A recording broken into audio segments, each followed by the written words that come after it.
profesión para que tú estés mejor. Doctor Rodolfo Torre Cantú, muchísimas gracias por su invitación.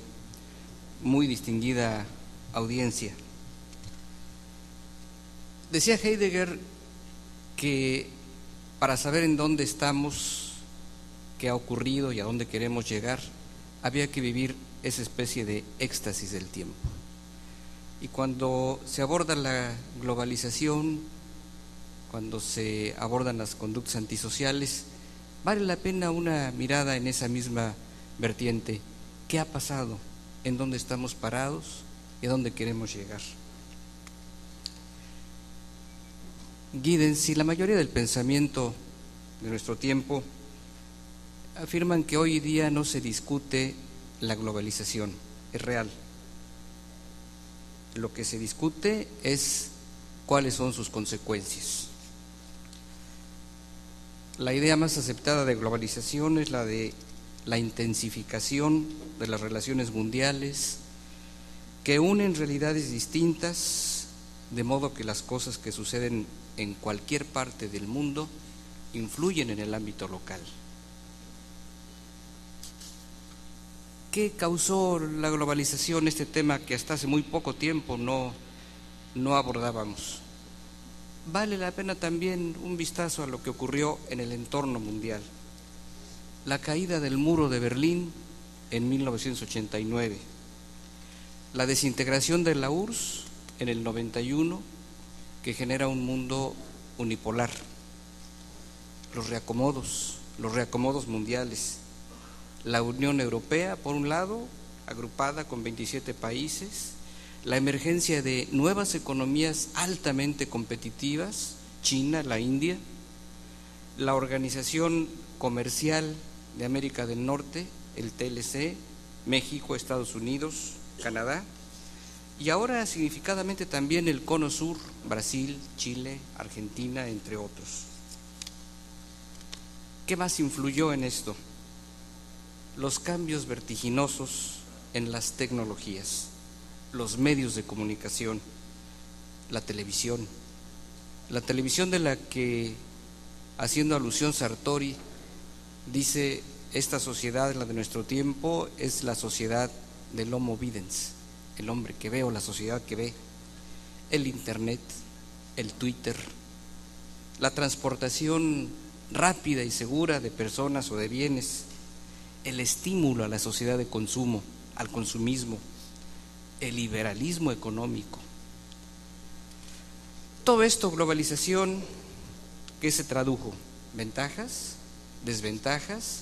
Y en todo caso, ¿cómo enfrentarla si es una realidad? Los efectos en las conductas antisociales en el propio entorno social.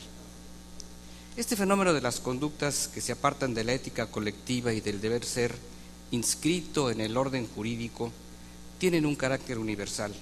Por tanto, ningún país ni ninguna entidad federativa permanece al margen de la delincuencia organizada.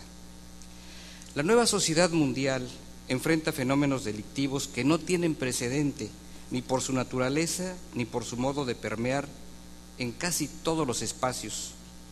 Esto incide en una presencia delictiva mayor con vinculaciones internacionales que implican acuerdos de grupos ubicados en distintos puntos del planeta, con muy fuertes flujos económicos, muy fuertes intereses para quienes lo practican. Por supuesto, nuestro país sufre los embates de este tipo de acciones delictivas.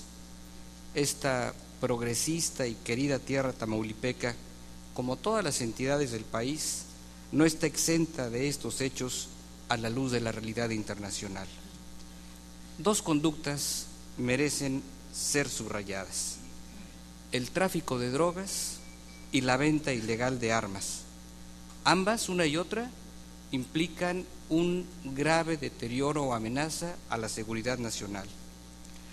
Sin ignorar insuficiencias internas de México, es indudable que se requiere impulsar y lograr compromisos de cooperación entre las naciones para acotar este alto riesgo que no admite excepciones. Hoy en México, en nuestra realidad nacional, Casi la mitad de la población se encuentra en condición de pobreza. Se requiere recuperar casi 500,000 empleos que fueron perdidos en los últimos 2 años, más 1 millón por año que hay que generar. Se requiere también construir espacios para el mercado laboral para más de 300,000 jóvenes que egresan con nivel de licenciatura de universidades e institutos, de los que hoy día solo 20% encuentra ocupación. El crecimiento del Producto Interno Bruto es insuficiente. Se requiere eliminar obstáculos para dar fluidez al crédito a la producción, tanto de la banca de desarrollo como de la privada. Se necesita una reforma laboral moderna, pero sin inhibir los derechos del trabajador. Se requiere también una reforma política y hacendaria que fortalezca a las entidades federativas sin que se traduzca en el debilitamiento del orden federal. Muchos de los márgenes de resistencia, entre comillas, desaparecerán. El sector de la economía informal está saturado. No podrá asimilar a más desocupados, con el riesgo latente de encauzarlos a actividades ilícitas. No se podrá impulsar la competitividad nacional o de las entidades solo sobre bases de concesiones tributarias, inmobiliarias o excesivamente desregulatorias, todo en detrimento del mercado interno que sin duda está decaído. Hay insuficiencia en la infraestructura existente que deben superar los 3 órdenes de gobierno. En síntesis, es impostergable restablecer el Estado de Derecho, aumentar el ahorro interno, particularmente vía de CONSAR, apoyo sólido al mercado interno, apoyar a la empresa mexicana, modernizar el marco jurídico de nuestras instituciones, subrayadamente para la nación y las entidades, incrementar la productividad y la competitividad. Hago un pequeño paréntesis. La semana pasada en la Ciudad de México, el Tecnológico de Monterrey presentó un documento muy interesante que se llama La competitividad de los estados mexicanos, en donde hace un análisis detallado y pormenorizado de las oportunidades o de la carencia de estas que ofrece cada entidad de la República. Se requiere también delimitar las fronteras, esto es muy importante, delimitar las fronteras entre el papel del Estado y los espacios de libre mercado.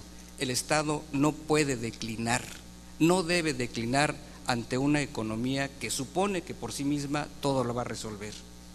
Enfrentar por la vía de la educación el combate al flagelo de la corrupción y la impunidad, impulsando la forja de una sociedad asentada en los valores éticos y cívicos que exige la convivencia colectiva.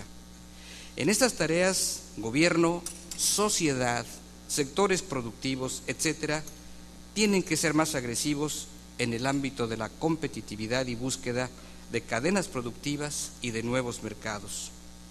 Para concluir, yo diría que en los ámbitos nacional y de las entidades federativas, en todos, el problema es lo social, la alternativa es la economía y el método es la política.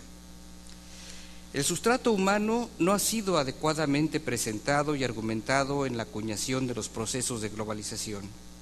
Si la economía global no sirve al hombre, si no sirve a los millones de desposeídos en el mundo, si no sirve para poner en marcha acciones en pro de la mayoría de los pobladores del orbe, su ruta puede constituir la de un boomerang formidable contra quienes la alientan disparejamente. En la alborada del nuevo milenio, quienes son más esperan que lo global sea para bien. No cabe defraudar su esperanza. Muchas gracias. Para que tú estés mejor.